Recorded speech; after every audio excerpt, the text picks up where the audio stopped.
Hello hello అన్న నమస్తే. నమస్తే అన్న. నమస్తే అన్న గుడ్ మార్నింగ్. ఏందన్నా ఈ రైతు బంధు అసలు వేస్తాడా ఏడన్నా? వేసేటట్లు లేడు కదా. వీడు ఎకరం వేసిన అని చెప్తాడు, 30 గుంటలు వేసిన అని చెప్తాడు, 26వ తారీఖు వేస్తానని చెప్పిండు. ఇప్పటిదాకా తెచ్చిన పోయినాయి అన్న మాకు. అంటే ఇది అనధికారికంగా స్లాబ్ పెట్టినట్టుగా అనిపిస్తుంది. అంటే అధికారికంగా పెడితే మనం అంతా ఈపులు వలగొడతాం కదా. ఒక్క ఎకరంకే ఇస్తా అని చెప్తే వీడు ఏం మనిషి ఏమో. ఇక వాడివీడు అనకు కానీ చెప్పేది చెప్పు కానీ వాడివీడు అంటే నేను అనిపించినట్టు అయిపోతుంది అది. లేదు లేదు లేదన్న, మండుతాంది అన్న, లోన ఉడుకుతుంది అంటే ఏం చేస్తాం ఇప్పుడు. ఉంది కదన్నా, అది పాలిచ్చే గేదె నమ్మి తెచ్చే దున్నపోతే తెచ్చుకునే వ్యవహారం ఉంది కదా ఎగదండి దాన్ని ఇప్పుడు మా రైతులకి. అన్న ఏదో పాలిచ్చే గేదె నమ్మి కుదరగా దున్నపోతే తెచ్చుకున్న సామెత లెక్క అయిపోయింది ఇప్పుడు మా బతుకులు రైతులకి. ఇక గట్లా అయిపోయింది సామెత. ఇప్పుడు మన పరిస్థితి దీనికి వేస్తున్నా ఒక్క ప్రకటన కూడా ఇచ్చే దిక్కు లేకుండా టక్కా టక్కా టక్కా టక్కా సెల్లలో మెసేజ్లు వచ్చి రైతు బంధు పడిపోయి ఒక్కడన్నా చెప్పాలి కదా. ఎప్పుడు కురుస్తుంది రైతు బంధు ఎప్పుడు పడుతుంది కానీ చూసే టైం వచ్చింది అన్న ఇప్పుడు మా పరిస్థితులు. అసలు ఒకప్పుడు చూసినామా అన్న మనము? అసలు సెల్లు చూడడమే లేదు. ఎప్పుడైనా రైతు బంధు కావాలంటే బ్యాంక్ వెళ్ళడం తీసుకుని వచ్చి అది ఉంటుండే, మందులకి ఎరువులు తెచ్చుకునేది అది ఉంటుండే. ఇంకోటి ఆటోమేటిక్ గా పడిపోయేటి. అంటే ఎన్నడూ కూడా మనము ఇప్పుడు ఇస్తాడు అప్పుడు రైతు బంధు జమ చేస్తున్నాం అనేది చెప్పేది, అది కూడా చెప్పకపోయేది అన్న ఒక్కొక్కసారి. అసలు చెప్పాల్సిన అవసరం లేకుండా మనకు బరాబర్ పైసలు వస్తాయి అనేది పక్కా ఉంటుండే. ఈ ఫసల్కు మనకు రైతు బంధు బరాబర్ వస్తుంది అనే నమ్మకంతో బతుకుతుంటుంది. అవునన్నా. ఇప్పుడు నేను పొలం దున్ని 2 ఎకరాలు పొలం దున్ని నాటేసిన దానికి దాదాపుగా ఇప్పటికి 15,000 ఖర్చు వచ్చింది. విత్తనాలకి, కూలోళ్ళకని, ట్రాక్టర్లకు కానీ. దానికి 15,000. మొక్కజొన్న ఒక 3 ఎకరాలు వేసిన దానికి 10-20,000 ఖర్చు. దాదాపుగా 50,000 రూపాయలు మిత్తి తోటి తెచ్చేసిన. అదే రైతు బంధు ఖర్చు నాకు ఒక 50,000 లోన్ దాదాపుగా 30,000 అయినా సేఫ్ అయ్యేది కదన్నా. మరి మనకు అది ఎంత ఇంపార్టెంట్ తెలుసా? ఆ మాత్రం అమౌంట్ కూడా మనకు రూపాయి మిగిలితే రూపాయి ఆసరా. అట్లా లేకుండా వీళ్ళు ఏం చేసారంటే అనధికారికంగా ఇక వీళ్ళకి ఎప్పుడైంది అనుకున్నారా మరి ఏమనుకున్నారా, 1 ఎకరం కేసు విడిచిపెడదాం అనుకోరు అంతే. అసలు గదానికి ఎదురు చూసినామా అన్న? ఒక 4-5 ఏళ్ళు ఎవడన్నా పైసలు పడతాయా పడాయా అని చూసినామా? పక్కాగా పడతాయి అనేది గ్యారంటీ. అది రైతు బంధు కోసం ఎదురు చూడడం అనే మాటే లేదన్న ఇప్పటిదాకా 10 సంవత్సరాల పరిపాలనలో. అది కరోనాలో కూడా, కరోనా టైంలో కూడా పడ్డాయి మనకి. కరోనాలో కూడా టయానికి టైం రైతు బంధు పడ్డదన్న. సరే అన్న, ఓకే పడుతుంది. 10-15 రోజులలో పడతాయి అంటారు. కానీ ఇక ఈ నోటిఫికేషన్లు వచ్చి ఈ ఎలక్షన్ కమిషన్ అడ్డం పెట్టి ఇంకేదన్నా జరిగితే అది వాయ్ ఇది వాయ్ ఉన్నది వాయ్ అన్ని వాయ్.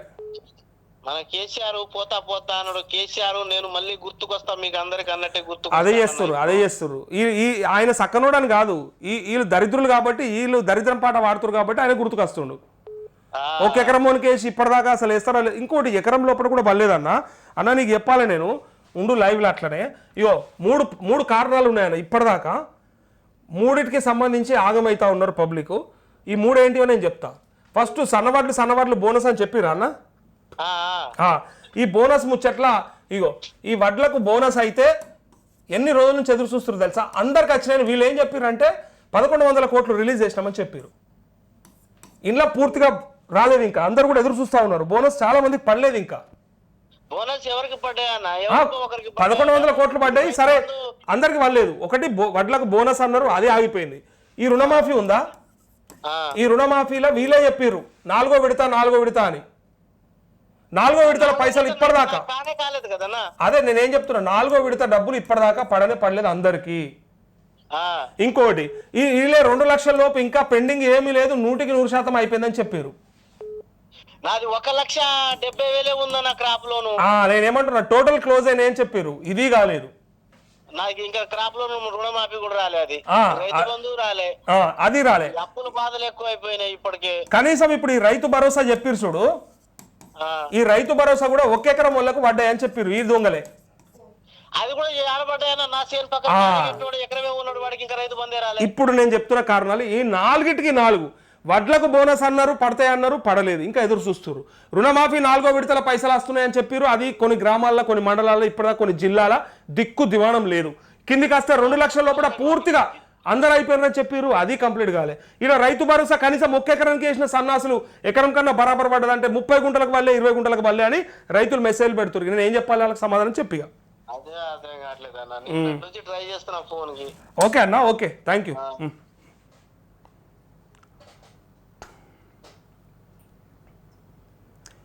ఇంత దారుణమా? కనీసం చెప్పినా అన్న, మీరు చెప్పని ఎట్లాగూ చెయ్యరు మీ మొహాలకి. కనీసం ఈ 4 చెప్పారు కదా, మరి ఏమైనాయి అవి? హలో అన్న నమస్తే అన్న. నమస్తే నమస్తే అన్న మళ్ళీ ఫోన్ చేస్తాను ఫోన్. అరే నేను నీకు వాట్సాప్లో పెట్టమని పెట్టినావా? అన్న పెట్టినా అన్న, అది మన ప్రొసీడింగ్ అవన్నీ పెట్టినా అన్న. పెట్టినావు, నేను నీకు ఏమని చెప్పినా ఓకే అని పెట్టినట్టున్నా కదా. పెట్టలే అన్న, తిరుపతి నేను కొంచెం బిజీ ఉన్నా, నేను తర్వాత ఫోన్ చేస్తా అని చెప్పి నువ్వు అన్నావు అన్న. సరే సరే తిరుపతి నేను చేస్తా, మాట్లాడదాం. చెప్పినావు కదా పర్సనల్గా మాట్లాడి ఉందని, పక్కా చేస్తా, సరేనా? ఓకే. హలో హలో అన్న నమస్తే. నమస్తే నరేష్ అన్న. నమస్తే నమస్తే పెద్దన్న, ఎవరే?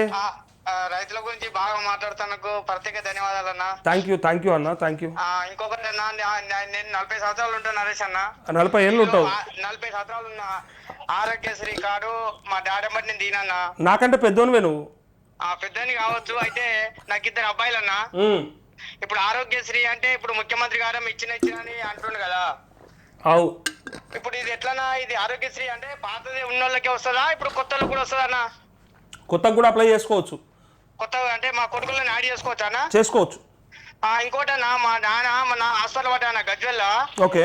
అయితే ఎక్స్రే తీద్దామంటే కూడా అలా ఆ మిషనరీ లేదు.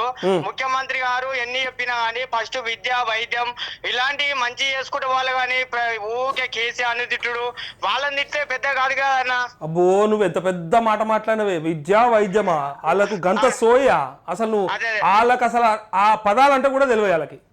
లేదన్నా, గవర్నమెంట్ హాస్పిటల్ ఇప్పుడు మేము ఆసుంటలో మధ్య తరగతులం పోతే ఆడ ఎంత అవాస ఉంటది, ఎట్లా వండుకోవాలి, ఫుడ్ ఏంది, ఒకళ్ళొకళ్ళు 150-200 కిలోమీటర్కి వెళ్ళి వస్తారన్న. చాలా ఇబ్బంది పడుతున్నారు హాస్పిటల్లో మాత్రం.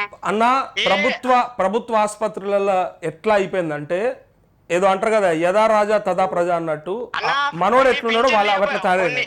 కొన్ని పింఛన్లు ఇవ్వకపోయినా పర్లేదు, కొన్ని అడ్జేసిపోయినా కానీ ఎవ్వరు బ్రతకాలన్నా చిన్నపిల్లలకు మాకు చదువుగా 1,00,000 రూపాయలు అవుతాయి. ఆ హాస్పిటల్కే ఏకదం 2 లక్షలు అయితే మేము మాసుంటోళ్ళం చిన్నోళ్ళం తట్టుకోలేకపోతున్నామన్నా. అసలు ఇంత ఏ ప్రభుత్వం వచ్చినా ఇట్లాంటి అయితే న్యాయాలు చేసలేరన్నా. మెయిన్ ఏంటంటే పేదను కూడా ఇప్పుడు సంవత్సరానికి 1,00,000 రూపాయల ఫీజు అవుతుంది మా స్కూల్ కి. ముఖ్యమంత్రి గారు ఉన్న స్కూళ్ళని డెవలప్ చేయకుండా ఎన్నో ఇంకా వేరే అది 24 ఇంటర్నేషనల్ స్కూల్ ఓపెన్ చేస్తామంటారు. ఫస్ట్ ఉన్నదానికి ప్రిపేర్ చేస్తే అందరూ మంచిగా వస్తారు కదా. చిన్న గవర్నమెంట్ స్కూల్ ప్రిపేర్ మంచి చేయాలన్నా. కరెక్ట్ అన్న, కరెక్ట్. ఇట్లాంటి హాస్పిటల్ గురించి కూడా చాలా డేంజర్ ఉంది అన్న నరేష్ అన్న. సరే అన్న, తప్పకుండా అన్ని సబ్జెక్టులు మాట్లాడతా. బట్ నీకు తెలుసు కదా మన ప్రియారిటీ ఫస్ట్ రైతులకు సంబంధించిన అన్ని మాట్లాడినాక ఖచ్చితంగా ఒక 5-10 నిమిషాలన్నా డైలీ వేరే ప్రజా సమస్యలు మాట్లాడదాం తప్పకుండా. మీ సూచన కరెక్ట్. Thank you. హలో నమస్తే అన్న. అన్న నమస్తే. అయితే ఈ 4th లిస్ట్ లో ఫ్యామిలీ గ్రూపింగ్ చేసిరన్న. ఓకే. చేసిన తర్వాత ఏమైందంటే మా మిస్సెస్ ది వాళ్ళ అత్తగారింటి కాడ రేషన్ కార్డులు ఉంది. ఇప్పుడు వాళ్ళది మాది కలిపేసారు. ఇంతకు ముందు చెప్పినట్టు నువ్వు నాకు ఇది లేదన్న, చెప్పలే. ఫస్ట్ టైమా? 4th లిస్ట్ భర్తలో ఏందని పోయి చూస్తే ఇట్లా ఉంది. కలెక్టర్ ఆఫీస్లో ఒక అప్లికేషన్ పెట్టుకోకపోయాను? అదే అన్న, ఏం చేయాలని. అదే కలెక్టర్ ఆఫీస్లో ఒక అప్లికేషన్ పెట్టుకో. వాళ్ళ రేషన్ కార్డులో ఉంది. ఇప్పుడు ఎట్లా రేషన్ కార్డు కూడా ఆప్షన్ వచ్చింది కదా తీసేసేది, డిలీట్ ఆప్షన్ కూడా వచ్చింది కదా అన్న. చెప్పండి మీ సేవలో. నిన్న అంటే సర్వర్ ప్రాబ్లం ఉండేనట, ఇవాళ రేపు కొంచెం పని చేస్తాం, మండే అట్లా ట్రై చేయండి, రేపటి నుంచి వచ్చేస్తుంది. అది డిలీట్ చేయించేసి ఒక అప్లికేషన్ పెట్టాయి కలెక్టర్ ఆఫీస్లో. మీది ఏ జిల్లా? భూపాలపల్లి. పోయి అప్లికేషన్ పెట్టి సార్ ఇట్లా డిలీషన్ చేయించేసిన, బట్ నాకు రుణమాఫీ 4వ విడతల మరి ఉండి కూడా నాకు పడలేదు, మరి కారణము మరి ఇట్లా ఆపినరా అందరి నా ఒక్కందేనా ఇంకేందని ఒకసారి రాయండి. మిగతా వాళ్ళకు కూడా సమాధానం దొరుకుతుంది దాంట్లో. ఓకే అన్న, థ్యాంక్ యూ.